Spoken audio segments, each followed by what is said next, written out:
오늘 말씀의 제목은요, 예수님은 부활하셨습니다 입니다.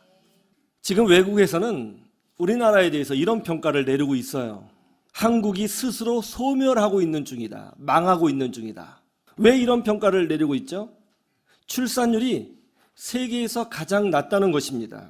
그래서 저도 조사를 해봤어요. 그랬더니 정말로 우리나라 출산율이 세계에서 가장 낮았습니다. 우리나라 출산율을 보니까 현재는 0.6명대이더라고요. 그러니까 인구가 급속하게 줄어들고 있는 것이죠. 그래서 한국이 소멸하고 있다고 외국에서 우리나라를 걱정해주고 있습니다.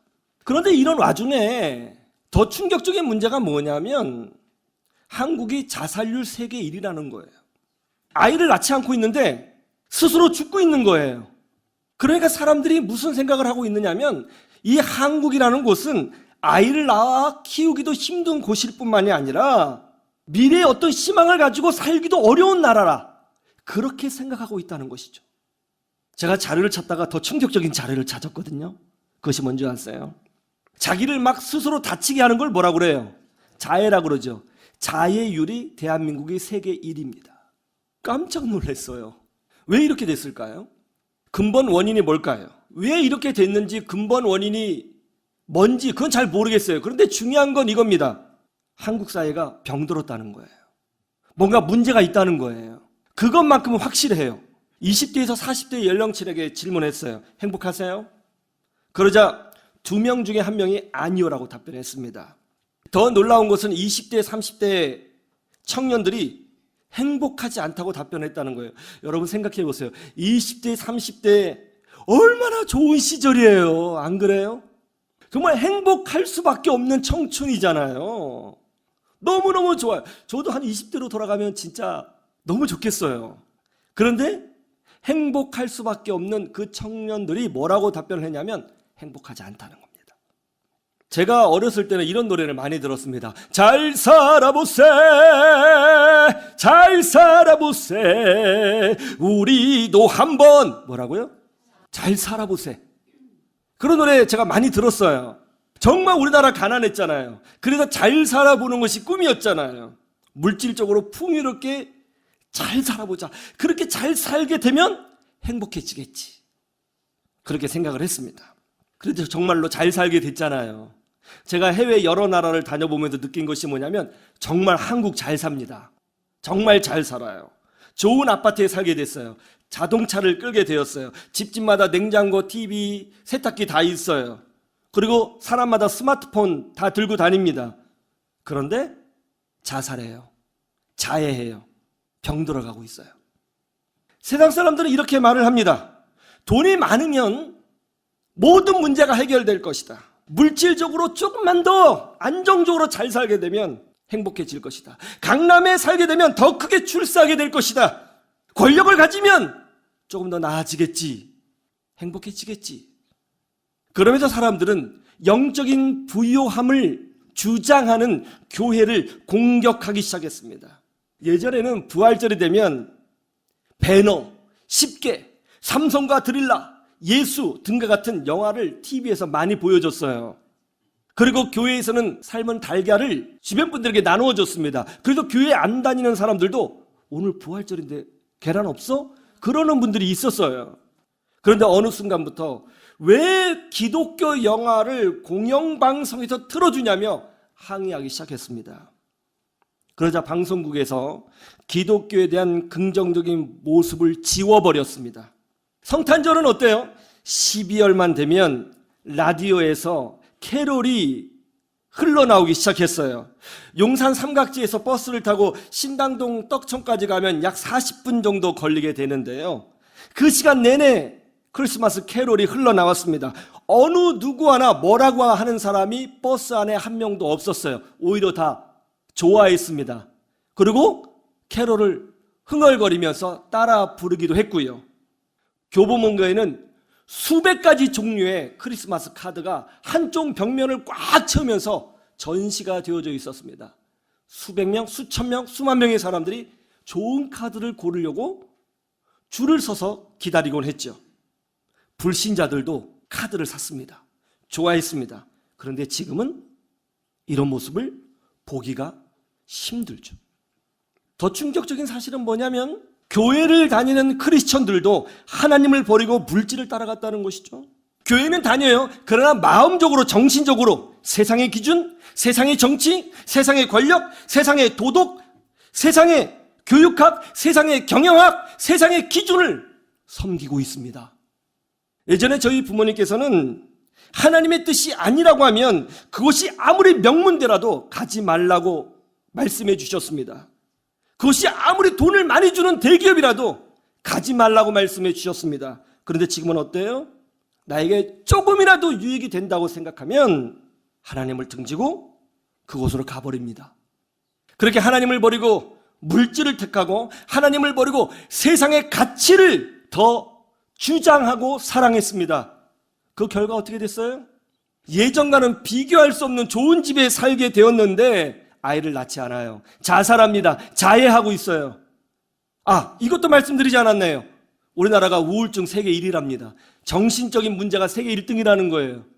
여러분, 개인이든 국가든 그 마음이 하나님을 떠나면 그것은 병들고 썩고 부패하게 되어 있는 거예요. 하나님을 떠나면 더 잘 사는 것이 아니라 더 무기력해지고 병들게 되는 것입니다. 여러분, 하나님이 생명의 근원이에요. 어떻게 하면 이 병든 한국 사회를 치유할 수 있을까요? 저는 확신합니다. 오직 그리스도의 복음만이 이 세상을 치유할 수 있다고 믿습니다. 그러면 복음이란 무엇일까요? 이 질문에 답하기 위해서는 우리는 예수님의 제자들, 즉 사도들께서 전하신 복음이 무엇인지를 살펴봐야 합니다. 사도들께서 전한 복음의 핵심은 무엇인가?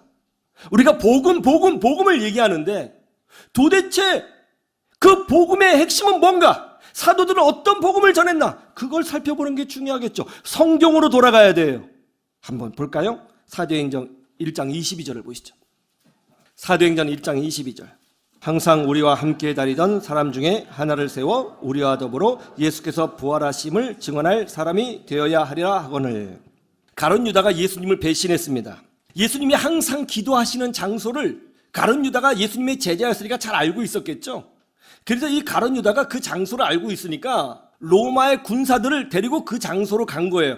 가면서 무슨 얘기를 하냐면 사람들이 많을 텐데 누가 예수인지 모를 테니까 내가 알려주겠다. 어떻게? 내가 반갑게 가서 인사하면서 키스하는 그 사람이 예수니까 너희들은 그를 잡아라 하면서 예수님을 배신하고 뒤통수 친 거예요.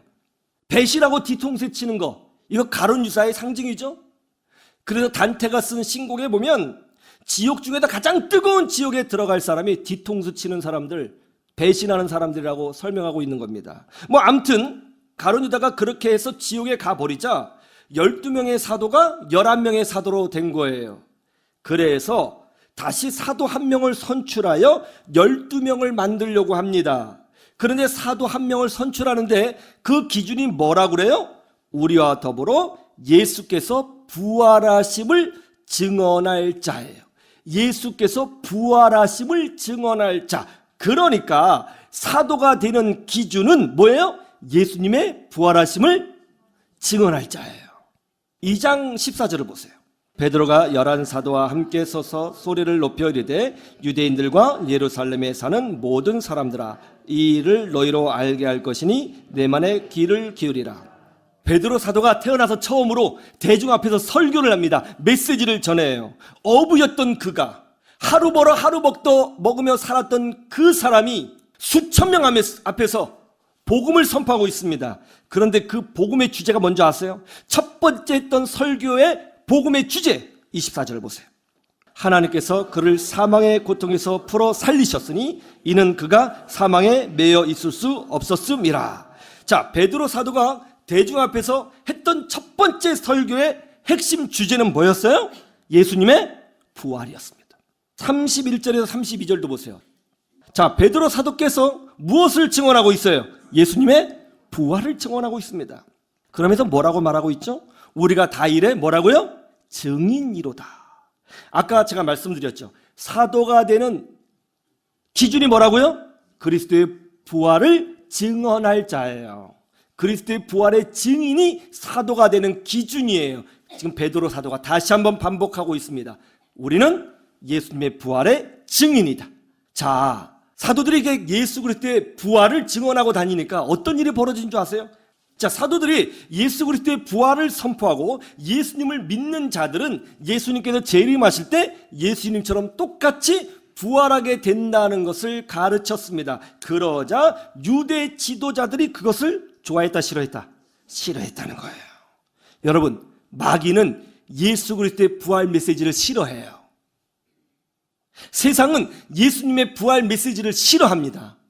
4장 33절을 보세요. 그럼에도 불구하고 사도들은 이렇게 합니다. 4장 33절. 사도들이 큰 권능으로 주 예수의 부활을 증언하니 무리가 큰 은혜를 받아. 세상은, 유대 지도자들은, 로마 정권은 사도들이 예수 그리스도의 부활을 전하는 것을 싫어했습니다. 반대했습니다. 핍박했습니다. 거부했어요. 그런데 사도들은 끝까지 예수 그리스도의 부활을 증언했다고 성경에 기록되어져 있어요. 왜? 그렇게 싫어하는데, 상대방이 그렇게 싫어하는데 사도들은 그리스도의 부활을 증거했어요? 그것이 복음의 핵심이거든요. 세상이 그렇게 그리스도의 부활을 말하지 말라고 외쳐댔는데도 불구하고 사도들은 생명의 위협을 느끼면서까지 그리스도의 부활을 복음의 핵심으로 삼아 전했다는 거예요. 왜 예수 그리스도의 부활에 사도들은 목숨을 걸었어요? 여러분, 예수님 외에는 구원의 방법이 없거든요. 예수님 외에는 이 세상을 치유할 방법이 없거든요. 예수님만이 생명이거든요. 그래서 예수님을 전한 거예요.